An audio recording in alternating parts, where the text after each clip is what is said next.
I spend a lot of time studying the causes of diseases. And one day, I found myself just wondering why we only ever talk about the diseases that affect marginalized communities most.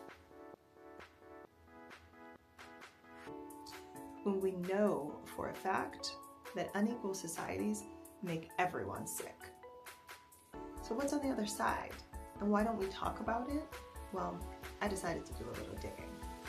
And I wish I could say I was surprised by the results, but I wasn't. I'm Dr. Ganga Bay, an epidemiologist who focuses on connecting the dots between love and health. Today, I want to bring attention to the health disparities that don't really get talked about.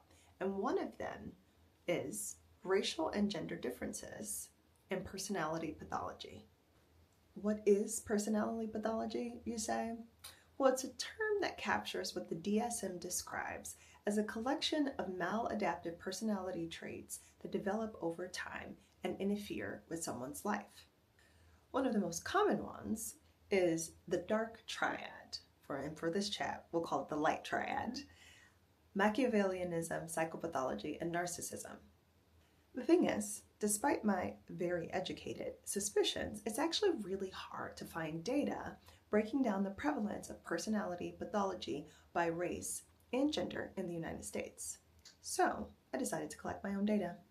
I went and surveyed 500 Black men, 500 Black women, 500 white women, and 500 white men who were aged 35 to 65. And each of these groups had, on average, the same level of education, the same age, and were roughly distributed around the same area of the United States. I asked them a bunch of questions about a lot of different things related to their mental health, their physical health, etc. And using all validated measures, and one of them is the dark triad, Dirty Dozen, which is something that's used to measure personality pathology.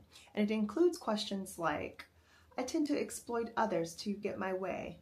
I tend to be unconcerned about the morality of my actions, and I tend to seek prestige or status. Which people are asked to rate how much they agree. And the crazy thing is, the research shows us that people tend to answer these questions in a really honest way. So what I found was as fascinating as it was unsurprising. By a non-negligible margin, white men had higher personality pathology prevalence than any of the other groups. And that little line down the middle there in the graphs, you'll see indicates that there is some overlap between the groups, but that these are not trivial differences. And especially when you think about the fact that a 10-point increase in your dark triad Dirty Dozen score is associated with a 50% higher risk of clinical depression. Now, of course, this is just one study, but it is a pretty large sample of adults from all over the country. So I decided to dig in a little bit more to try to see if we can understand what was going on. I had also measured something called social dominance orientation. And this is really just a measure of how much a person prefers unequal societies. And it turns out white men score higher than everybody else on that too.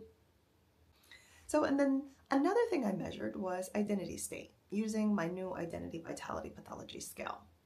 And so when assessing someone's sense of connectedness to other living beings, their belief in the innate value of all living beings, and their willingness to extend compassion to all living beings, in other words, their identity vitality, white men scored the lowest. And moreover, while only 16% of Black women were in the lowest quartile of the IVP scale, over twice as many white men were in that lowest quartile. Now, how does one explain the higher levels of personality pathology, preference for social hierarchy, and lower levels of identity vitality among white men without making the suggestion that they are just biologically prone to caring less about other people? Maybe it has something to do with the way white men are socialized as a result of their position in the social hierarchy. If you're interested in hearing more of my thoughts and findings, check out some of my work that's linked in the bio and catch my next video. Until then, I'm out here doing what I can, y'all, to help us all know better, do better, love better, and live healthier.